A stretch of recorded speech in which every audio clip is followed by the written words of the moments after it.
오늘 부활절 새벽예배에 하나님께서 우리에게 주시는 말씀은 고린도전서 15장 8절부터 10절까지의 말씀입니다. 신약성경 282쪽입니다.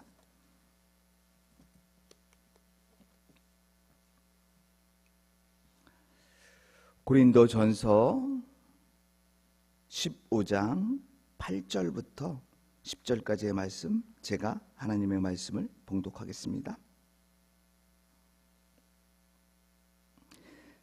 맨 나중에 만삭되지 못하여 난 자 같은 내게도 보이셨느니라.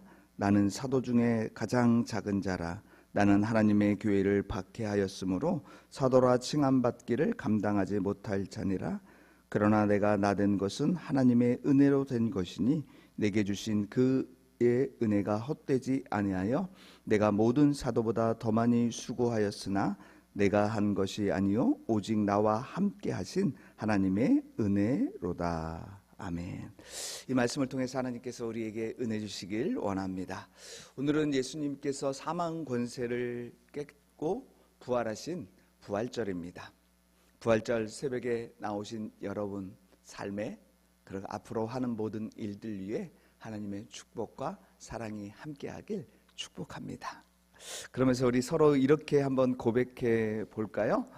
주님께서 부활하셨습니다. 시작. 주님께서 부활하셨습니다. 한 번 더 할까요? 부활의 기쁨과 은혜가 충만하길 원합니다. 시작. 부활의 기쁨과 은혜가 충만하길 원합니다. 여러분들의 고백 속에 그 고백이 삶으로 나타나고 또 그 고백 속에 하나님의 은혜가 또 부활의 감격이 가득하길 원합니다. 여러분, 인간은 죽는다는 것만큼 확실한 명제는 없습니다. 죽지 않고 하늘로 올라갔던 에녹과 엘리야 이외에는요, 모든 사람은 다 죽게 됩니다. 히브리서 7장 27절의 말씀처럼 한 번 죽은 것은 사람에게 정해진 일이요 그 이후에 심판이 있겠다라는 것은 진리의 말씀입니다. 그래서 신학자 에밀 브루노는 모든 길은 로마로 통한다는 말이 있듯이 모든 인생의 길은 무덤으로 통한다라는 말을 합니다. 그래서 사람들은 두려워합니다.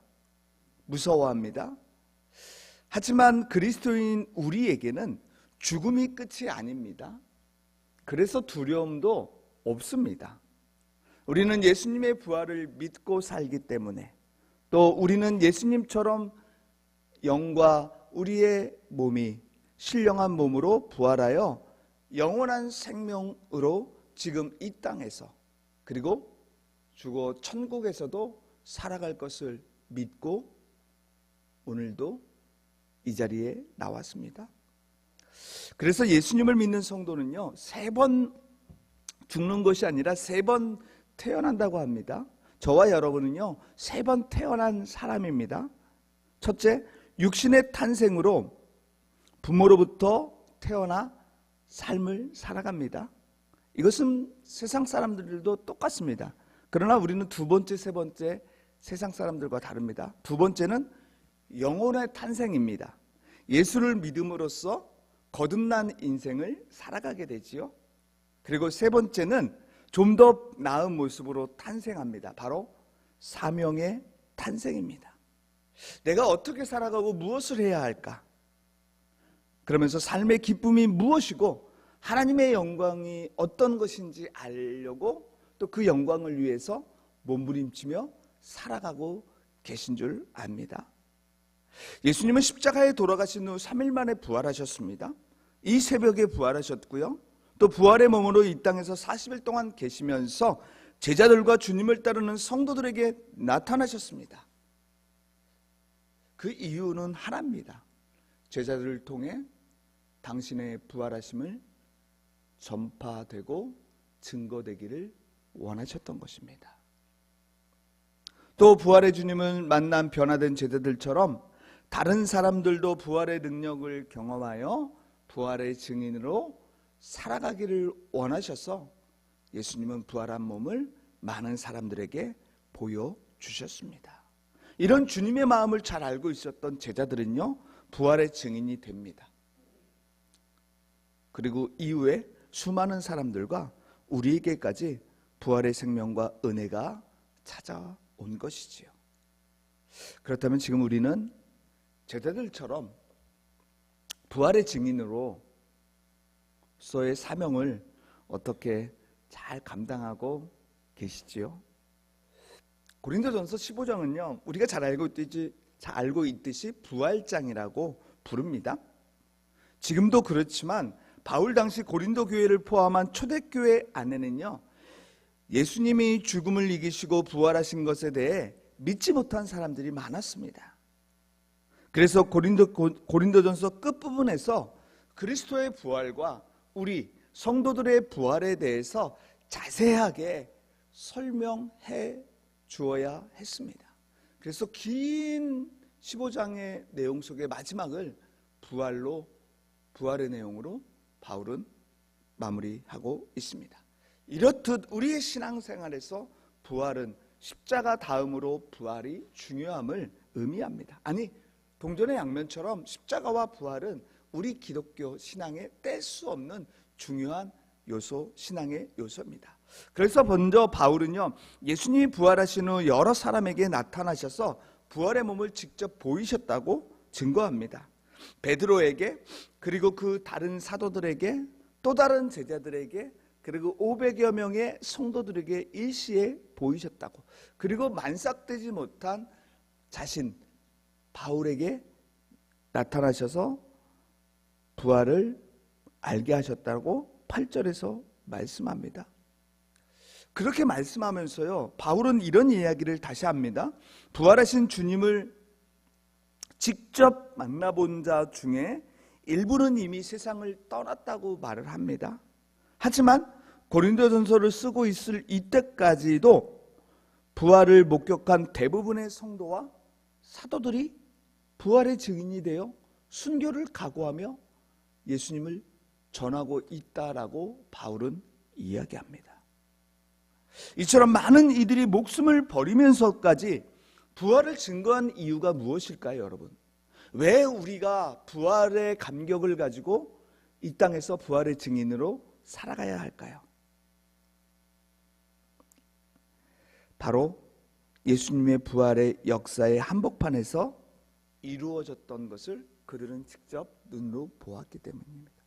또 전능하신 창조주 하나님이 행하신 능력을 생생히 목격했기 때문에 그들은 부활의 감격으로 예수님을, 부활의 증인으로 예수님을 전했던 것입니다. 그리고 바울은 예수님의 부활이 사실이고 부활의 증인으로서 그들을 살아가게 한 이유 또 하나를 이야기하는데요, 바로 9절 말씀인데, 우리 9절 말씀 함께 읽기를 원합니다. 9절 말씀 다 같이 함께 읽겠습니다. 시작. 나는 사도 중에 가장 작은 자라. 나는 하나님의 교회를 박해하였으므로 사도라 칭함받기를 감당하지 못할 자니라. 아멘. 어제도 잠시 이야기했지만 여러분, 바울은요, 부활하신 예수님을 만나기 전 자신이 어떤 사람이었는지 지금 돌아보면서 오늘 본문에서 이야기하고 있습니다. 하지만 예수님을 믿는 자들을 가장 앞장서서 잡아가두었고 핍박했던 장본인이었지만 지금은 정반대로 자신의 삶의 최고의 가치가 되시는 부활하신 예수님을 가장 열심히 증거하는 자가 되었다고 말씀합니다. 여러분, 그렇습니다. 바울이 변화되어 부활의 증인으로 그도 살아간다는 것은 이것이 가장 확실한 예수님의 부활의 증거라고 바울은 이야기합니다. 나를 봐라, 내가 이런 사람이었는데 이렇게 바뀌었다. 이것이 바로 부활의 증거다라는 말을 합니다.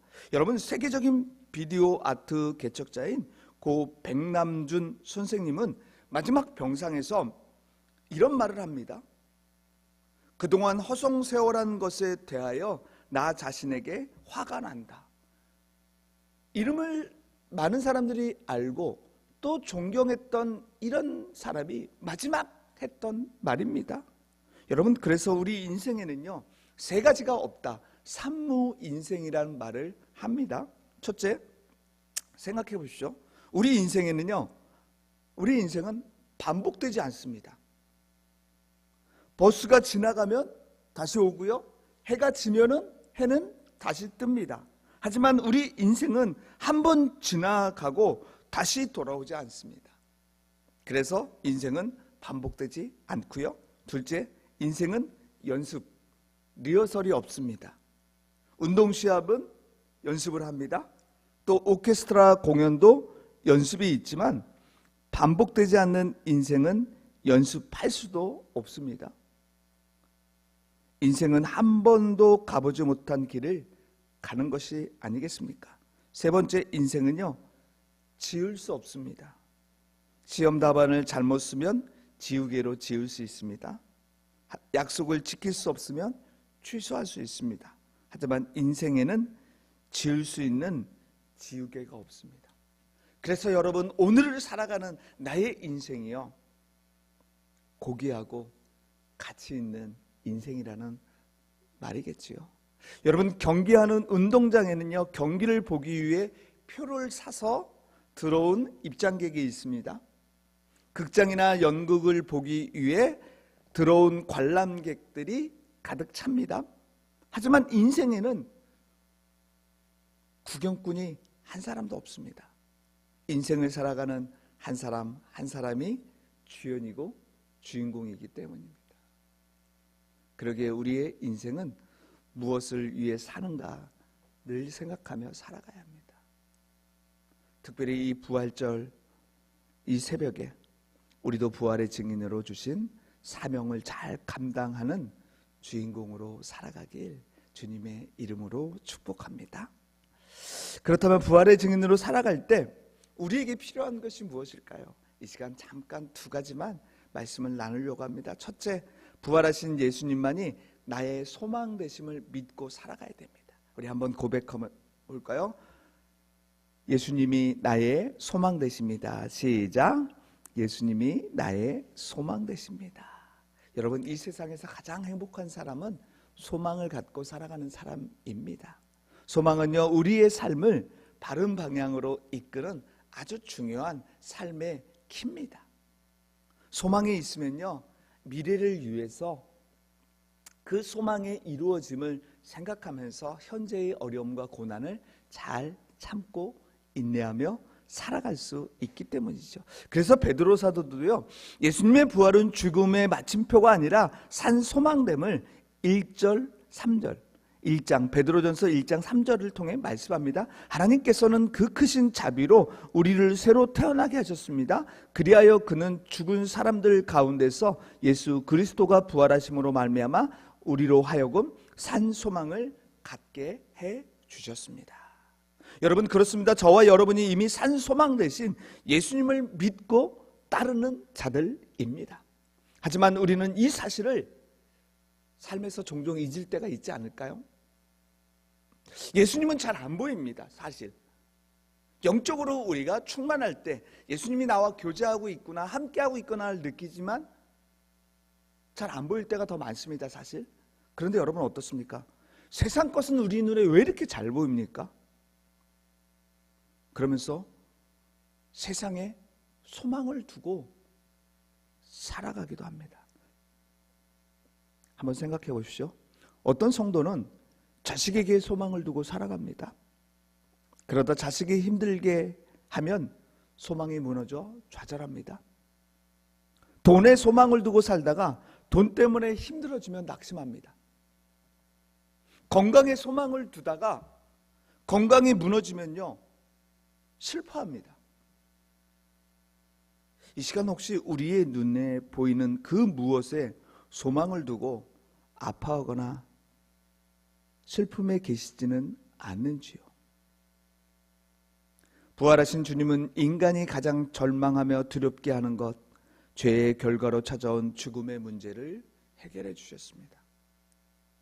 그 누구도 풀지 못하는 죄의 문제를 해결해 주신 주님이 우리의 산 소망 되신다고 이야기합니다.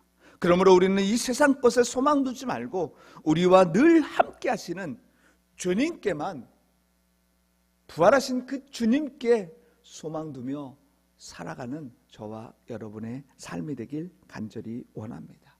특별히 여러분 마음속에 또 여러분의 삶 속에 이런 마음이 찾아올 수 있습니다.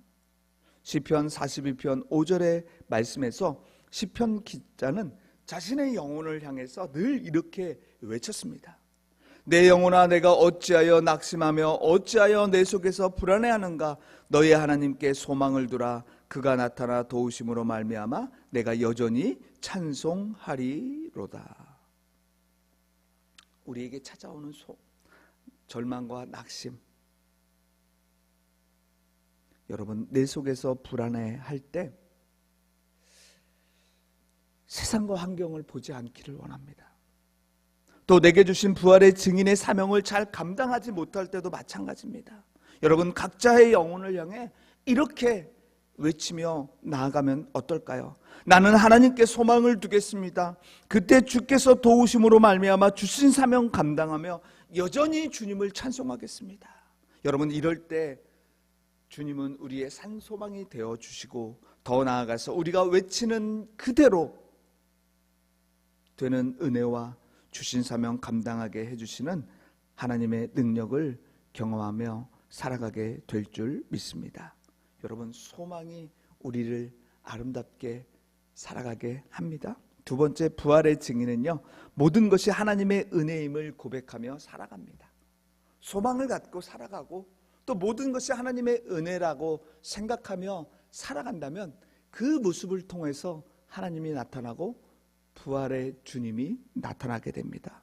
예수님은 죽음의 권세를 이기고 역사적으로 부활하셨습니다. 많은 사람에게 직접 부활의 몸을 보여주셨기에 부활은 신화가 아닙니다. 누군가 지어낸 말이 아닙니다. 조작된 사건이 아닙니다. 역사적인 사실, 팩트입니다. 만일 여러분 부활이 거짓말이었다면 바울의 말처럼 우리는 세상에서 가장 불쌍한 사람입니다. 거짓 예수를 믿고 따라가기 때문에. 그러나 여러분 예수님은 분명히 부활하셨습니다. 그래서 어떤 누구보다 가장 행복한 삶을 살아가고 있는 사람이 바로 저와 여러분임을 믿으시길 바랍니다. 이 시간 이렇게 행복하게 부활의 증인으로 살아갔던 바울의 고백을 들어보십시오. 10절 말씀 다 같이 함께 하겠습니다. 10절 다 같이 함께 읽습니다. 그러나 내가 나된 것은 하나님의 은혜로 된 것이니 내게 주신 그의 은혜가 헛되지 아니하여 내가 모든 사도보다 더 많이 수고하였으나 내가 한 것이 아니요 오직 나와 함께 하신 하나님의 은혜로다. 아멘. 바울은 기독교의 역사상 가장 많이 수고했고요, 가장 큰 일을 감당했던 인물입니다. 열정적으로 능력이 많고 효과적으로 하나님의 일을 감당했던 일꾼이고 위대한 사도입니다. 그런데 여러분, 그런 바울의 삶에 부활의 증인으로 살아갈 때 계속적인 고난과 핍박과 어려움은 셀 수 없이 있었다는 사실입니다. 빌립보에서 채찍에 맞아 거의 죽을 뻔했고 쇠사슬에 묶여 옥에 갇혀 생명의 위협을 느꼈습니다. 그런데 그 옥중에서도 하나님을 찬양하고 기도합니다. 이런 바울은 자신에게 일어난 모든 일과 모든 하는 것에 대해서 그의 고백입니다. 이 모든 것은 내가 한 것이 아니요 오직 나와 함께 하신 하나님의 은혜로다. 여러분 얼마나 멋진 그리고 믿음의 고백입니까? 여러분 은혜라는 게 무슨 말입니까? 받을 수 없는 자들에게 베풀어 주신 하나님의 호의요 사랑 아닙니까? 저와 여러분은 하나님의 사랑을 받을 자격이 없었습니다. 그러나 하나님의 은혜로 구원받고 지금도 살아가고, 아니 이 자리에 나올 수 있었던 것은 시간과 마음과 환경과 건강을 하나님께서 주셨기 때문입니다. 이런 걸 생각하면 다 우리 삶의 모든 것이 은혜 아닐까요? 사실 하나님의 은혜가 아니었다면 우리는 매일 살아갈 수 없습니다. 그런데 여러분 어떻습니까? 분명히 은혜 가운데 살아가는 것 아는데 가끔 교회 일 열심히 하다 보면 시험 듭니다. 새벽기도 나와 뜨겁게 기도하는데도요, 여러분 시험 듭니다. 열정을 가지고 전도했는데도 시험을 듭니다. 넘어지기도 합니다. 헌금을 많이 내고 봉사도 열심히 하였는데도 시험에 듭니다. 여러분 왜 그럴까요? 내가 했다는 생각 때문이 아닐까요? 나는 이렇게 힘을 다하여 수고하고 몸이 부서져라 충성하고 봉사하고 전도했는데 왜 알아주지 않는 거야? 여러분 그것은 마귀가 주는 마음입니다. 믿음이 여러분 깊어질수록요 이런 시험이 꼭 옵니다. 아니 많이 옵니다. 우리는 그것을 이길 수 있는 힘이 있고요. 여러분 그것을 이길 때 하나님은 더 많은 것으로 우리를 축복해 주시고 세워주시는 분이십니다. 여러분 봉사하고 기도하고 전도하고 헌금한 것이 문제가 아닙니다. 이런 행위가 문제가 아니라는 말씀입니다. 은혜로 하지 않는 것이 문제입니다. 그래서 사도 바울은 내가 모든 사도보다 더 많이 수고하였으나 내가 한 것이 아니요 오직 하나님께서 하신 것이다 말씀합니다. 사도 바울의 마음은 속죄의 은혜, 수고하고 봉사하고 섬기기 가진 은혜에 대한 감사로 가득 찼던 것입니다. 그래서 주변의 그런 모습들을 눈에 보이지 않고요 고난과 아픔까지도 넘어서서 하나님의 사역을 감당할 수 있는 힘이었습니다. 여러분 그렇습니다. 사도 바울이 부활의 증인으로 살아가게 했던 힘은요 바로 부활의 주님을 만난 것입니다. 그리고 오늘도 주님과 함께 하심을 믿고 의지하며 나아갔을 때 이 모든 것을 잘 감당했습니다. 이제 말씀을 마칠까 합니다. 하나님은 낮고 천한 사람들을 들어 이 땅에 높고 부한 사람들을 부끄럽게 만드십니다. 끝까지 순종하는 그 사람들을요 높이시는 분이십니다. 이런 하나님을 믿고 순종하는 성도의 삶은 하나님의 은혜로 승리케 하시고 부활의 증인의 삶을 살도록 인도해 주시는 은혜로우신 분이심을 믿습니다.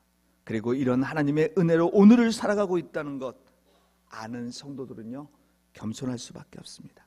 그렇다면 지금 우리 삶에 예수님의 부활이 나의 삶의 산 소망이 되고 있습니까? 나도 바울처럼 부활의 주님을 만났기에 부활을 증거하고 삶의 모든 부분에서 하나님의 은혜를 인정하며 살기 위해서 우리가 무엇을 해야 될까요? 바울은 사도들 가운데 가장 영향력 있는 부활의 신앙으로 살 수 있었던 것, 하나님께 소망을 두고 모든 것이 하나님의 은혜를 철저히 인정하며 살았기 때문입니다. 이제 우리도 바울처럼 하나님께 인정받고 쓰임받는 것이 나의 삶의 가장 큰 은혜이고 기쁨이 되길 간절히 원합니다. 그리고 나 자신이 부족하여도요 하나님께서 쓰시겠다고 하면 예 순종하는 것입니다. 그래서 모두가 부활의 증인이 되어 하나님의 기쁨으로 살아가는 저와 여러분이 되길 주님의 이름으로 축복합니다. 아멘. 은혜와 사랑의 하나님 아버지, 예수님의 부활을 통해 우리에게 부활의 생명과 감격과 기쁨을 간직하며 살아가게 해주심을 감사드립니다. 이 새벽에 주신 말씀 더욱 마음에 새기며 하나님께 소망을 두고 나아가는 부활의 증인으로 살아가게 하옵소서. 예수님의 이름으로 기도드립니다. 아멘.